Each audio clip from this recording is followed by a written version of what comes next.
इस बुंदेलखंड की वीर प्रसूता धरा, हम लोग कहते हैं कि बुंदेलखंड की सुनो कहानी बुंदेलखंड की बानी में, और पानीदार यहाँ का पानी आग यहाँ के पानी में। इस बुंदेलखंड के शिवपुरी जिले की इस ऐतिहासिक वीर प्रसूता धरा करेरा के जो शिवपुरी की हृदय स्थली है,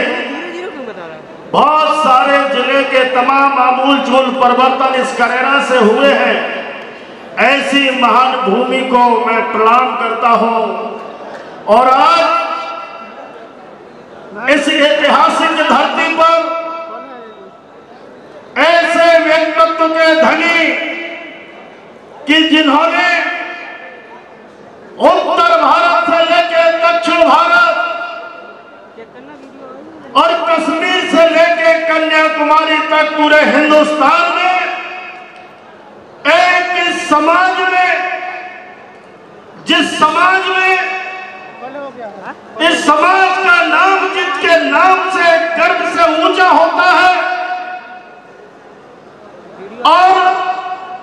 जो हिंदुस्तान की सबसे बड़ी पंचायत है, उसमें एक बार नहीं, दो बार नहीं, तीन बार नहीं, चार बार नहीं, पांच बार नहीं, छह बार नहीं, बल्कि 7 बार संसद का दरवाजा अपनी ताकत से होने खोला हो। और उत्तर प्रदेश जो हिंदुस्तान का सबसे बड़ा सूबा है, जो हिंदुस्तान का सबसे बड़ा प्रदेश है, उस प्रदेश में विधानसभा के दरवाजे खोलते हुए 3 विभागों के कैबिनेट मंत्री उत्तर प्रदेश में। और धन्यवाद आदरणीय मोदी जी को, जिन्होंने एक नहीं, दो नहीं, उत्तर प्रदेश में 3 विभाग थे। आज उन्होंने कहा कि बाल बगल धनगर समाज के बेटे को 4 विभाग उस केंद्र सरकार ने 4 विभाग संभालने को दिए हैं। तब मैं कहता हूं कि ऐसा व्यक्ति कि जो हवाओं से टकराए उसे तूफान कहते हैं, जो हवाओं से टकराए उसे तूफान कहते हैं, जो तूफान से टकराए उसे चट्टान कहते हैं, जो चट्टान से टकराए उसे हैवान कहते हैं, और जो हैवान से टकराए उसे मान्य स्पेसिस वगैरह। ऐसा व्यक्ति कि जब स्थिति विपरीत हो जाती है, परिस्थितियां विपरीत हो जाती हैं, और एसपी सिंह वगैरह विपरीत धाराओं में जब ठान लेते हैं, मैं जिसका उदाहरण हूं, जो अभी हमारे एक साथी कह रहे थे, एक वक्ता साथी कह रहे थे कि समाज में पूरे हिंदुस्तान में एक उदाहरण है कि पति पत्नी कोई जिले के एक साथ अध्यक्ष जिला पंचायत के नहीं हुए होंगे, थोड़ा गैप हुआ होगा, लेकिन जब दूसरी बात श्रीमती जी अध्यक्ष बनने जा रही थी, तो विपरीत परिस्थितियां क्या हो गई कि सीट बदल गई। ओबीसी की सीट थी, हम चुनाव लड़ने आ गए, और महिला सीट हो गई केवल ये। मैं इसलिए सुना रहा हूं कि कम समय एक छोटा सा उदाहरण दे रहा हूं कि जब एसपी सिंह बघेल जी ठान लेते हैं, तो नामुमकिन को मुमकिन करना उनकी आदत में है। अगर ठान लिया, पूरे आचार संहिता लग गई, जिला पंचायत अध्यक्ष की घोषणा हो गई, सीट बदल गई, महिला सीट हो गई, और सदस्य हम जीत के आ गए। अब इसका क्या उपचार है? माननीय मुलायम सिंह यादव जी प्रदेश के मुख्यमंत्री हुआ करते थे। हम आदरणीय भाई साहब के पास गए और हमने कहा आपके सामने जवाब दी थी। यह मुलायम सिंह जी ने हमसे कमिटमेंट किया था, वायदा किया था कि आपको जिला पंचायत का अध्यक्ष बनाएंगे, आपके कहने पर वायदा किया था, और यह वायदा खिलाफी हो गई। आप गए, आप वहां मुझे एक बात कही केवल मुलायम सिंह यादव जी से, क्या आदरणीय नेताजी अभी तक तो हमारा समाज कहता था कि नेता की करनी और कथनी में अंतर नहीं है, लेकिन आज आपने साबित कर दिया कि करनी और कथनी में आपकी अंतर है, अंतर है, अंतर है। और ये पूरा बुंदेलखंड जान रहा है। उन्होंने कहा एसपी सिंह क्या बात हो गई? उन्होंने कहा आपने पूरे सम्मेलन में बुंदेलखंड के में कहा था कि राकेश पाल को अध्यक्ष बनाएंगे दोबारा से, और वो वहां सीट दूसरी हो गई। मैं पूरी बातों पर नहीं आऊंगा, वक्त को जायज नहीं करूंगा, केवल रिजल्ट बताना चाहूंगा कि बहुत मशक्कत की और माननीय मुलायम सिंह की कुर्सी को जब तक नहीं छोड़ा, जब तक उन्होंने कहा कि अब मुझे चाहे कानून बदलना पड़े, और हुआ वही कि विधानसभा को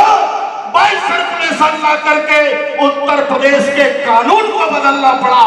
और एक सीट को दोबारा से बनाया गया और कहा कि ये जब चुनाव घोषित हो गए कैसे होगा।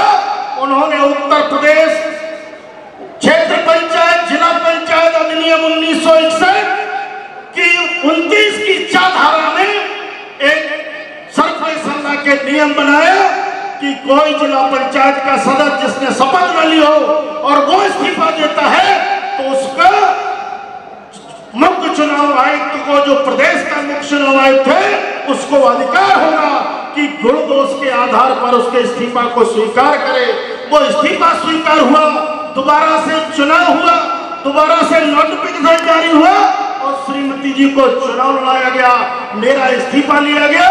और 2 महीने तक चुनाव को रोक दिया पूरे प्रदेश में। और उसके बाद फिर चुनाव हुआ तो ये अगर ठान लेते हैं और जब अपनी पर दिखा देते हैं और कहते हैं ऐसे नेता जो उन्होंने याद दिलाई कि आपने ये कहा था, और उस पर माननीय मुख्यमंत्री उस समय उनको मजबूर होना पड़ा और काम को कराया। तो कैसी मैं इनकी गाथाएं सुनाऊं और कितनी गाथाएं सुनाऊं, जहां जब सीना तान के खड़े हो जाते हैं और जब कहते हैं हमारे बुजुर्ग के ललना के पैर पल्ले में दिखते हैं, और जब देश के प्रधानमंत्री आदरणीय नरेंद्र भाई मोदी जी ने पूरे प्रदेश में नजर पसार करके देखा कि आखिर इतनी कठिन सीट और उस करहल पर चुनाव लड़ने वाला कौन है, तो कहा एक हमारे पास शेर है जिसका नाम एसपी सिंह बघेल है। 24 घंटे पहले बुलाया गया और घोषित किया गया दिल्ली में माननीय अमित शाह जी और प्रधानमंत्री जी के सामने। उन्होंने कहा कि आपको वहां चुनाव लड़ने जाना है। हमारे बीच में हमारे यहाँ के क्षेत्रीय सांसद आदरणीय भारत सिंह कुशवाहा जी मंच पर पधार चुके हैं। उनका इस अखिल भारतीय पाल बघेल धनगर समाज की ओर से बहुत बहुत वंदन अभिनंदन। मित्रों, ऐसे मुख्य अतिथि का जिनका मैं आप सबका, जिसको आप बेतहासा प्यार करते हैं, और जिस तरह से आपके लोगों ने, और निश्चित रूप से मैं कहना चाहता हूं जितना प्यार करते हैं उससे ज्यादा वो आप पर प्यार करते हैं। आपके जैसे कि आदरणीय हमारे प्रदेश अध्यक्ष और आपके प्रिय गोपाल सिंह दत्ता जी अपने स्वागत भाषण में कह रहे थे कि उनके 7 प्रोग्राम थे, प्रोग्राम लगे हुए थे। और मैं बताऊं आपको कि मैंने जब कार्यक्रम होना था आपसे कोई बात नहीं हुई थी, और केवल व्हाट्सएप से मैंने पत्र केवल भेजा था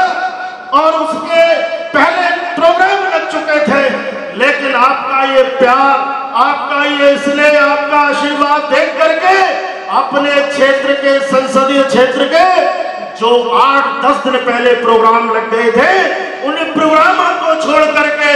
आपकी आस्था, आपके प्रेम और स्नेह को देख करके, आपका जो लगाव है अपने नेता के प्रति,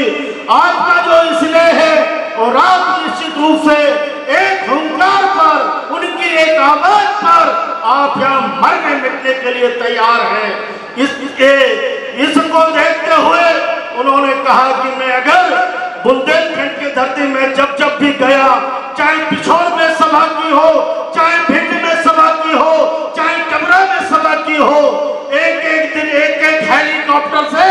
5-5 सभाएं आपने की।